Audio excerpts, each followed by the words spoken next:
Hello বন্ধুরা, আমার একটি ছোট্ট ব্লগে আপনাদের সবার স্বাগতম। আজকে কিন্তু আমি কেক বানাচ্ছি ক্রিসমাস ডে উপলক্ষে। তো ছেলের আবদার যে প্রতিবার তো বাজার থেকে কিনে আনা হয় কেক, আজকে তুমি বাড়িতেই বানাও মাম্মা কেক।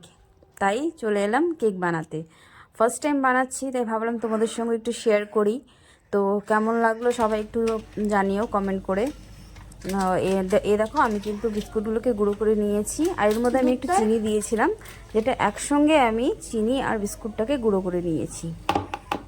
তো প্রথমবার বানাচ্ছি, সেই জন্য একটু অল্প করেই বানিয়েছিলাম, যাতে করে ভালো যদি না হয় তাই ভয় অল্প করে বানিয়েছিলাম। তারপর এর মধ্যে আমি একটু গুঁড়া দুধ অ্যাড করেছিলাম। তারপরে এখানে আমি একটু তেল দিয়ে দিলাম, তেল দিয়ে ভালো করে মিক্স করে নিচ্ছি। বিস্কুটের গুঁড়োটাকে ভালো করে মিক্স করে নিতে হবে, নাহলে কিন্তু ভালো করে মিক্স না করলে কেকটা কিন্তু ভালো মতন হবে না। তো আমি পাশে কিন্তু দুধ গরম করে রেখে দিয়েছিলাম আগেই, দুধটাকে ঠান্ডা হতে দিয়েছি, ভালো করে মিক্স করে নিচ্ছি আমি। তো কারা কারা ক্রিসমাস ডের কেক খেলে একটু অবশ্যই জানাবে কিন্তু, ঠিক আছে? তো আমি তো কেক বানিয়ে নিলাম, খাওয়াও হয়ে গেল। তো এর মধ্যে আমি একটু দুধ অ্যাড করে দিলাম, দুধটাকে দিয়ে ভালো করে মিক্স করে দিচ্ছি। সত্যি বলছি বন্ধুরা, প্রথমবার বানিয়েছি কিন্তু এত টেস্ট হয়েছিল কেকটা, খুব ভালো হয়েছিল।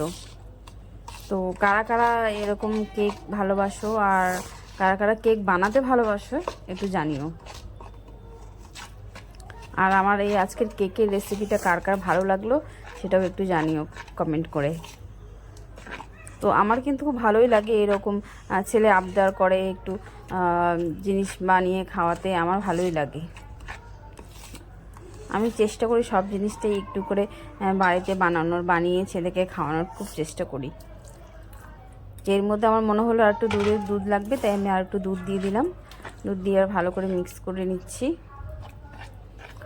যতটা ভয় পেয়েছিলাম ততটা ভয়ের কিছুই নেই। তো আপনারাও চাইলে বাড়িতে বানাতে পারেন এইভাবে, বাচ্চাদেরকে দিতে পারেন। এটা খুব হেলদিও, কোনো কেমিক্যাল নেই এটার মধ্যে, কোনো কিছু নেই, তো খুব ভালো আর কি। তো আমার মিক্সটা প্রায় হয়ে এসছে। এর মধ্যে আমি একটু ইনো অ্যাড করে দিলাম, একটু ইনো দিয়ে দিলাম। ইনো দিয়ে ভালো করে মিক্স করে নেব। তো কারা কারা ঘুরতে গেলে ক্রিসমাসেতে, আমাদের তো কোথাও যাওয়া হলো না এবার, তাই বাড়িতে বসে বসে কেক বানালাম আর কেক খেলাম। তো এবার আমি একটা বাটির মধ্যে ঢেলে দিচ্ছি। আমার কাছে বাটার পেপার ছিল না, তাই আমি টিস্যু পেপার ইউজ করেছি। আমি কিন্তু বলবো টিস্যু পেপারটা ইউজ করতে না, কারণ টিস্যু পেপারের গায়ে লেগে যায় কেকটা। তো সেই জন্য বলবো যে বাটার পেপারটা ইউজ করতে। তো এই যে আমার কেকটা হয়ে এসছে, দেখো ফাইনাল। তো ছেলের জেমস চকলেট ছিল ঘরে, জেমসটা আমি একটু উপর দিয়ে দিলাম যাতে ভালো লাগে দেখতে, আর খেতেও কিন্তু খুব ভালো হয়েছিল।